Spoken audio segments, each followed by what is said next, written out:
Hey everyone, welcome back to Love Your Third Act with CWR. That's me, where workaholics meet freedom and life gets interesting again. Today we'll do some brainstorming on that passion project and what energy it will bring you in your third act.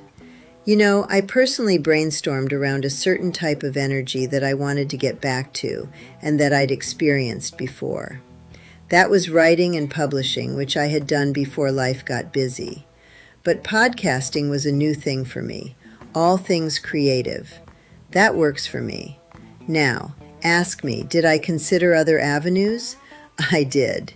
Like many of you, I'd already spent a career of 40 years working hard. And I did well because I worked that hard while raising 2 sons and beyond. And I'll tell you, one thing I knew I did not want in my third act was any project or obligation that felt like a job. Don't get me wrong, I made myself super available, always reliable, always delivering talent on time and on budget, no matter how many hours I needed to put into that effort. I have zero regrets, absolutely none. But I had to get my mindset to the place where I was enjoying the third act blueprint more than the work. Once you're there, the transition is seamless, but you gotta be ready. Ain't that right, Pam? Welcome, my lovely guest, the one, the only, my favorite sister of the South, one of the stars of Later Daters on Netflix. Say hi to Pam Marriott. Hey, Corinne, thanks for having me back. As strange as this new medium is to me, I'm learning a lot. It makes me nervous, but a fun kind of nervous.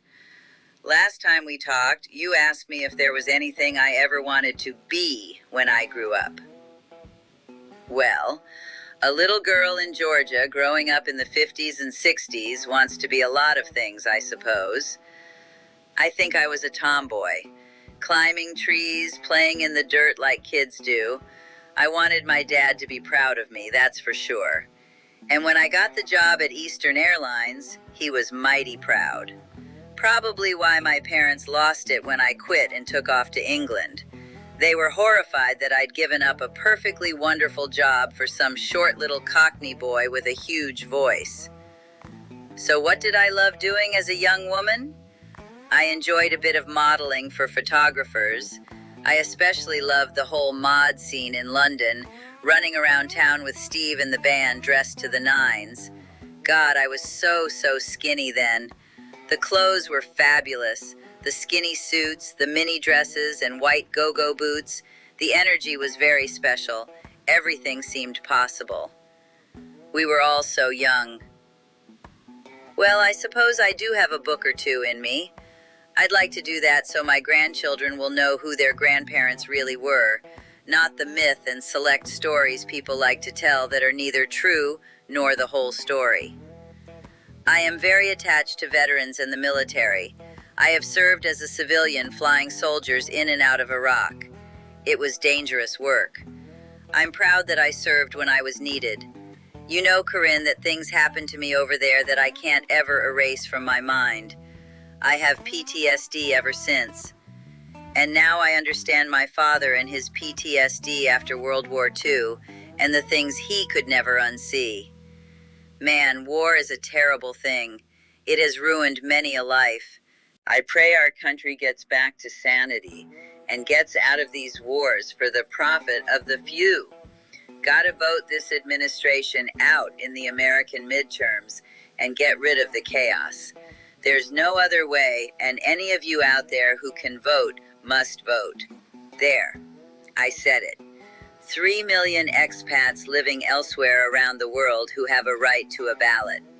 To all my mates out there, all you guys out on the road, get your ballot and vote these muddapuckas out of the people's house. Well said. I'm convinced there would be no more wars and much more protection if women ruled the world. And that, ladies and gentlemen, is what the war machine billionaires will never, ever allow. Like ever. Anyway, digressing as usual when we get yakking. Okay, fast forward a bit and tell me about how you felt when you were selected and then working on the sets of Later Daters. What a trip that must have been.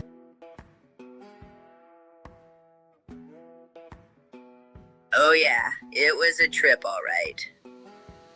I'll start by saying what surprised me the most about the whole experience. Would you do it again? If they did a second season and brought you back, would you be into it? Did it give you confidence on camera? How many interviews might you have turned down because of fear of the unknown?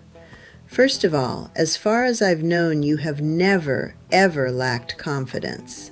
But it's an internal thing, especially in a new environment, like series productions, films, talk shows, interviews, presenter roles like the weather girl. Would I do it again? Yes, I would. But now that I know how it really works, I'd approach it differently. It taught me a few things.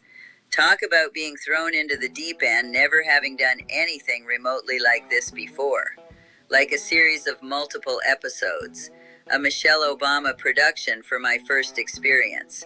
Not bad for a country girl.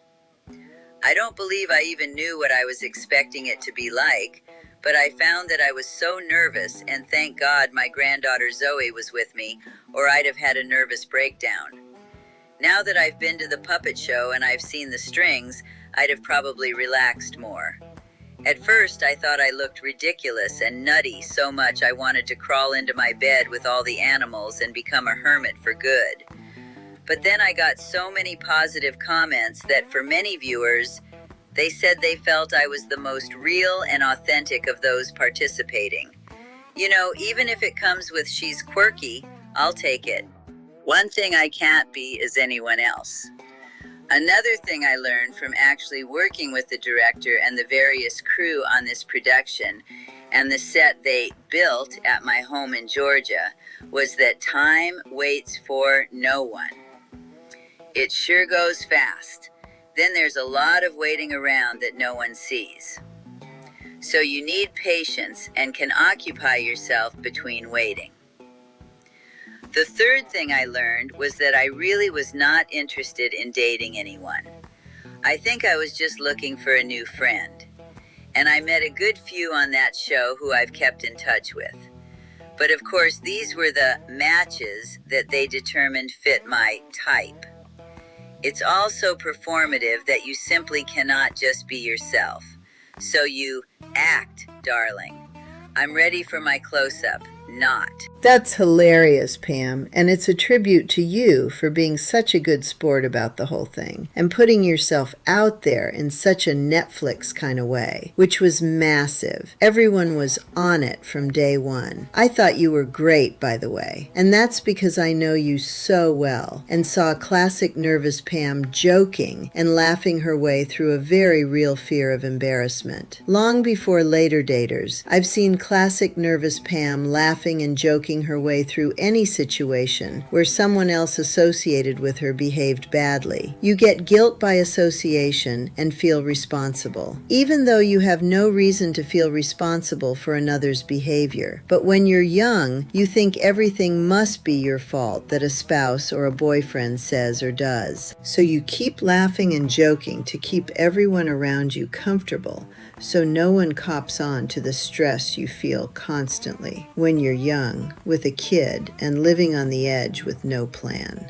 We have all been there, ladies. Sound familiar? Am I right? Ladies of the 70s and 80s, were all your best mates funny, all hilarious, all charismatic, all quick as a whip? Mine are, each and every blessed one of them. High energy connects to high energy. If you're fortunate to have found your posse in life, they will be there in your third act, front and center, cheering you on. You got that right, Mama. I know that my sister and all my closest mates have been so supportive, and I thank God for them keeping me sane. Amen, sister. So now let's go back to our brainstorming. From what I've learned throughout our discussions shows how certain things make you feel. That allows us to understand that you might enjoy something just for you. Okay, Pam, so now here are some options I've surmised to let simmer until our next episode. See how you feel. Number 1, nonfiction authorized biography the first of possibly several books you might have inside you. Number 2, create a podcast of your own based around veterans' interviews, veterans' rights, and campaigning for better, more comprehensive, and faster treatment and support for their PTSD caused by their service and physical mutilations caused by wars, and support them for life. They are deserving of their country's respect and support. Number 3, start a side gig in radio.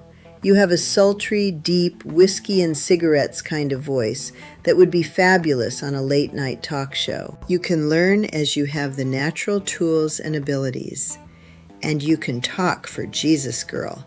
That could be a lot of fun. I even have a number 4. Think about being a presenter on TV, even a local small-town channel. Be the wild weather woman from rural Georgia. Even if it pays minimum wage. I think you'd love putting your twist on the weather in the South. Just for fun. I love it all, and I can imagine several versions of each. I'll let that simmer, like you said, and choose a direction. Then I can see what training for new skills I might need and get to it. Hey everyone, if you liked being part of the brainstorming journey and have ideas for me that you think I might love, put them in the comments. Please subscribe if you wanna, like if you did, and ding the bell for new episodes. I'm Pam Marriott. And I'm CWR. This is Love Your Third Act. See you next time.